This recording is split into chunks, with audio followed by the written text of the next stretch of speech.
Hey, welcome back everybody. Today we're going to be making our family favorite stuffed pork loin. So this is about a nine pound pork loin roughly. I'm going to cut it about in half. Sort of somewhat down the middle. You can sometimes I'll cut these in three, depends how many people you're going to serve. But I'm just do half today. I set that half aside. And so that leaves me with one loin that's about 4.5 pounds. So all you want to do is kind of start cutting into it. So what we're going to try and do is fillet this wide open. So there's kind of a line here.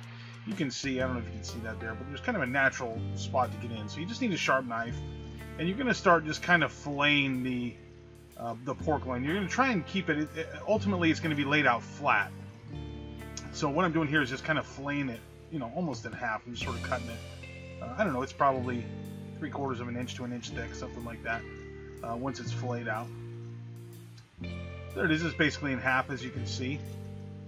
The side of my left hand there is still a little big, so I think I'll fillet that down again. Your mileage may vary. It's not super important as long as you get it laid out flat.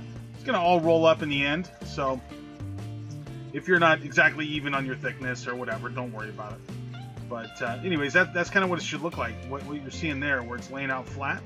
And that's going to be kind of your surface that you're going to be working with. So you do your best to try and get it even. And you can see that one's not perfect, but it's not too bad. And that's what it should look like. So now that you've got it laid out flat, you can season it with whatever you like. I use Cavender's. I like it's a Greek seasoning, kind of an all-purpose seasoning. So I'll hit it with a little bit of that. And just kind of go in the cupboard, see what else is there. I got some Western Sizzle here. I don't know if you tried this. I'll put a link down below. Pretty good steak seasoning, but it's good on just about anything. So the combination of those two is good. Hit it with that or whatever you like. If you get something, whatever is to your taste. And then I'm going to hit it with some cracked black pepper. I like fresh black pepper. This is all on the inside of the roll, so we're going to season the outside also. But season this up good. So once that's done, we're going to start using our fillings here. So in this one, I got some sun-dried tomato and basil goat cheese. So we're going to kind of just sprinkle that on here. I'm going to use this whole thing. You can use however much you like. Again, it's, per your personal taste. So I just try and kind of spread it out. It's going to get all rolled up, so it's not critical that it's super even. But, from side to side, you want to try and get it even because it's going to roll, obviously. So I just kind of spread it out by hand.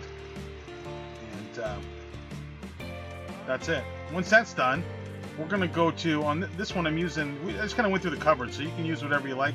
I've used, red peppers, yellow peppers, green peppers. You can use anything you want. But for this one, I'm using some roasted red bell peppers. I generally prefer the fire roasted ones, but like I said, this is what we had in the cupboard. It's kind of nice if you can use something colorful, red, yellow, green, something just to give it a little color, so when you slice it, it looks a little prettier. So you're just going to spread those out. I used the whole jar on this one. Again, to your taste. I kind of cut them up. These ones were already cut in strips, but when I use the fire roasted ones, I kind of cut them into, smaller chunks because they come, as a half a pepper, so I cut them into strips, so to speak. Then I got some fresh asparagus. I'm going to start layering that in here. Again, just try and spread it out so that it'll roll easy. I like the asparagus. It gives it a nice little crunch. And the kids actually eat this. I don't know. My kids hate pork, but they love these pork rolls. So once you get to that point, you're going to try and just kind of roll it up. And there's no right way to do it. You just kind of roll it and try and keep it all together. So you can see you kind of got to get your fingers involved. And then you got to tie it up. So I'm going to kind of fast forward that because this is where having a second person would be really helpful. And by the magic of television, there it is, all tied up. Then once that's done, I'm just going to hit it again on the top with some Cavender's and some cracked black pepper. That's going to kind of season it up, and it's also going to give that kind of nice crust, make it look pretty when it comes out of the oven. Get that done. Then I'm just going to line a baking sheet with some parchment paper. You can see how that looks. Looks beautiful. And we're going to just throw it in a 350-degree oven for, about probably 30 to 40 minutes. I use a meat thermometer. It's really easy to overcook pork, so try and, just keep track of it on the meat thermometer. And then there it comes out. Looks beautiful. Smells delicious. The whole house smells great. This really turns out pretty. So you can look at that. It got the nice crust from the seasoning on the outside. And really, a nice looking meal. So we'll slice into that. You can see the slices. One thing I like about this is the colors really pop. It makes it look really nice. Presents well. And Again, I didn't use too many things, but you could add other stuff to this too. But I think it looks real pretty. It smells great. And you get your vegetables and your meat in one shot. And there it is, our delicious finished product. So I'll give it a try. Hope you enjoyed this. Please be sure and like and subscribe for more recipes, cooking tips, and food reviews. See you next time.